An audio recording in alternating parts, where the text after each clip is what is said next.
Lors de la troisième époque, qui est celle de l'église de Pergame, Apocalypse 2:12 à la fin, Christ se présente lui-même comme celui qui a l'épée aiguë à deux tranchants.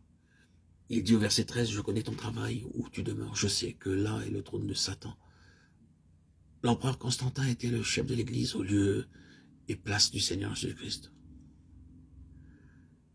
Le roi Henri VIII voulait divorcer d'avec Catherine d'Aragon afin de se marier avec Anne Boleyn. Ainsi, il se sépara de l'église catholique romaine et devint le chef de l'église d'Angleterre. Mais Christ ne peut pas régner sur une église où un homme s'arroge l'autorité. L'église est avertie de ne pas manger des choses sacrifiées aux idoles. Dans Nombre 23, 4, 11, Balaam bénit les enfants d'Israël au lieu de les maudire. Il ne souhaitait pas faire cela, mais Dieu l'avait obligé à les bénir. Plus loin, dans Nombre 25, 1, Balaam donna un mauvais conseil. Il persuada habilement quelques enfants d'Israël de conclure des mésalliances, ce qui amena le peuple à adorer les idoles. Israël se joignit à Baal-Péor. Nous pouvons qualifier la doctrine de Balaam, doctrine des mésalliances, c'est-à-dire des croyants mariés à des incroyants. Dans 2 Corinthiens 6, 14, 18, nous lisons pourquoi l'alliance avec des incroyants est nuisible. C'est un faux argument de dire « je suis ami avec cette personne afin de pouvoir la convaincre ». C'est une arme puissante du diable pour nous entraîner dans la cécité spirituelle. Un croyant et un incroyant peuvent-ils s'associer pour un travail? Amos 3.3 donne la réponse. Deux hommes marchent-ils ensemble sans s'être concertés? Cette église avait aussi parmi ses membres des gens attachés à la doctrine des Nicolaïtes, Apocalypse 2.15. Le peuple adorait le prédicateur qui pouvait attirer des foules, ce que Dieu haïssait. C'est la doctrine de l'autorité conférée à l'homme dans l'église de Dieu. Les anglicans adorent même l'évêque qui se prosterne devant lui. Parce qu'il porte de longues robes, le peuple adore le prêtre et lui embrasse les pieds.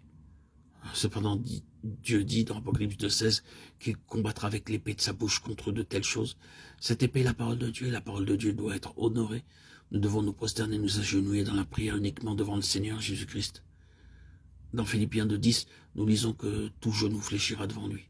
Et dans Éphésiens 3.14, l'apôtre dit « Je fléchis les genoux devant le Père de notre Seigneur Jésus-Christ ». Dans l'église primitive, il était d'usage de s'agenouiller pour prier. L'agenouillement est une marque d'adoration. Nous voyons cela dans Actes 20.36, lorsque l'apôtre s'agenouilla et pria avec les anciens de l'église d'Éphèse. Et encore dans Actes 21.5 à Tyr, l'apôtre s'agenouilla sur le rivage avec les hommes, les femmes, les enfants, et pria. Dans Actes 7.60, Étienne s'agenouilla et pria, alors qu'on le lapidait.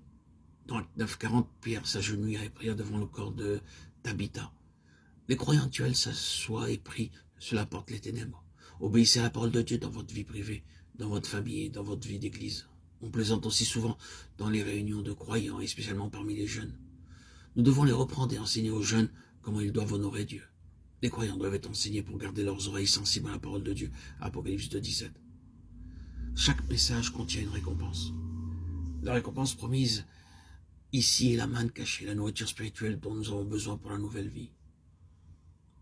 Dans 1 Roi 19, 5, 8, l'ange avait préparé un gâteau et de l'eau, et cette nourriture donna au prophète la force de marcher jour et nuit pendant 40 jours sans s'arrêter. Ce n'était pas une nourriture ordinaire. La nourriture préparée par les anges contient une puissance extraordinaire. Elle est céleste, elle n'est pas terrestre. Ainsi Dieu donne à son peuple une force spéciale dans la tentation, la persécution ou dans la tribulation.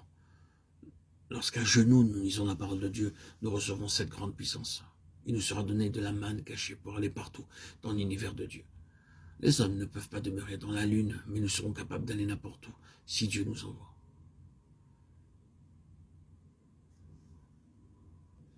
Un caillou blanc est également promis au vainqueur. Dans Nombre 27, 21, il nous est parlé de l'Urim, par lequel le souverain sacrificateur trouvait la volonté de Dieu. Avec le secours du caillou blanc, nous aussi nous serons capables de trouver la volonté de Dieu. Tandis que nous lisons la parole de Dieu et que nous prions. Dieu nous donnera un verset pour révéler sa volonté. En nous donnant une telle pierre, Dieu nous accorde avec elle la capacité de répondre à toutes les questions.